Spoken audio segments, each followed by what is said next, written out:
What's up, y'all? Today it's gonna look a little different for us because we're gonna keep it real short and sweet, not much education, but I do want to take the time to remind you guys that it is less than 60 days away from November 3rd, the presidential election. If you have spent any significant amount of time around me lately, you know that voting is like my passion right now. I want to remind you guys to register to vote. Are you a registered voter? I had to update my voter registration because I moved. Is your voter registration current? I also applied to become a poll ballot worker. The majority of individuals that volunteer to work elections are 60 plus. Because of COVID, it's going to be a lot more unsafe and difficult for them to come out. They probably aren't. They're facing a shortage of volunteers. So if you are, willing and able to dedicate your time to helping others exercise their rights, please do so. Not sure where you can find it. I honestly can't remember. I think I went to lynncounty.org and the voter, volunteer application is there. So vote. In the meantime, also, we can be doing our research. I am not going to tell you who to vote for, although I have my opinion, but I am going to say that September 29th is the presidential debates. It's been a really rough week for Black people, and I can't really begin to go there. But I do think it's time for us as Americans to put people over policy. And I will say that Black people, it's time for us to collectively band together and be one voice, not individual voices, but one voice, and really do what we need to do. And that's not vote for Kanye, and that's not vote for Donald. It's called Joseph Biden. I know he's freaking boring, and he's very old, and he's very white. And he's a little condescending. Who isn't? And also, sometimes you just pick what's good for the majority of the people. What's good for us all is to have someone who is not openly hateful toward Black people in the White House. There's not much to be excited about regarding Joseph. 4 years ago, I was so pissed off at the candidates that we had to become president. I was pissed off at the whole election process that I didn't even vote. Sarah today would cry because I know that's just blasphemous and makes no sense, especially because I've been complaining about it for the past 4 years.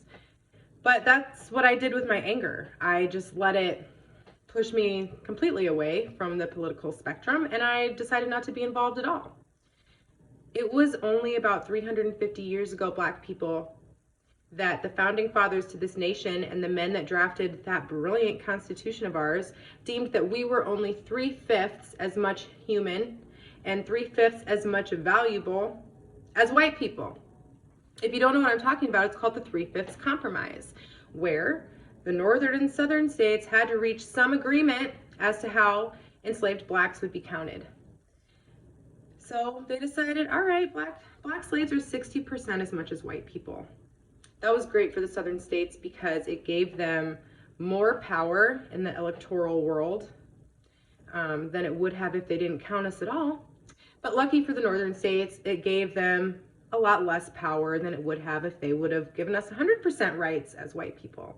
So if you can't find a reason to get excited this year and you hate policy and you don't even understand what that is, or you don't resonate with either candidate, you just really don't care. If you're Black, I need you to just remember that there was a time that we were only considered to be 60% as meaningful as white people. If you can't find anything to get excited about, be excited that you have the right to be 100% equal and go use your right to vote, okay? The other thing I want to let you guys know, so excited to share, is that Monday we will be launching a mother effing podcast. Woo woo! 3/5 podcast. Paying homage to the 3/5 Compromise that we fucking shattered. Sorry, Mom. Will begin Monday. I will be discussing all things Black with my fabulous and wonderful and very thoughtful and eloquently spoken co-host, Reggie. He has been doing a podcast, Driving While Black. I like it. It's fun. And I'm super excited that we will be able to mesh our just really smart minds together and be able to talk all things Black issues, Black culture, Black events. And while of course I love, want, need my white friends and family to listen to this too, Woke White Wednesday was specifically designed and oriented towards my white friends and family. This will give me the chance to talk with my people, our people, because one race, right? One race, not two, one human race, but specifically Black people, about things that affect us and what we want to talk about. You'll get to hear us talk like we talk to each other when y'all are there. Maybe you'll hear some inside jokes, and then next time your Black friends say something, you can join in. But Monday, Labor Day, we will be launching our first episode. We'll be live on Facebook, I'm hoping you'll be able to find us anywhere that podcasts are available. Y'all know I'm not techie. I don't know how that stuff works, so I'm leaving that to the powers that be. And I'm really excited to jump into this next phase of education and liberation. I had several people share with me the thought that, damn, if you did a podcast, I would love it, or I'd listen more. So I listen, and I'm serving you and me right now. Thank you guys for tuning in. Takeaways for today: register to vote if you're not. If you are registered to vote, make sure your registration is current. Do some research on your candidates. And I also just have to say that if you can, sit back and easily sit with our president comparing bad policing to a bad putt in a golf game, or you can sit back and watch as President Trump visits Kenosha, Wisconsin, despite being asked not to, and then, him not one time speaking Jacob Blake's name, not meeting with Jacob's family. If you can listen to Donald pretty much enforce that little terrorist whose name I can't even speak, who shot the protesters at the protest in Kenosha, if you can do all these things and feel right about not only yourself at the end of the day and your morals and values and what you're putting out into the world, but also still voting for him, then I'm going to go so far as to say that you are not putting people above policy.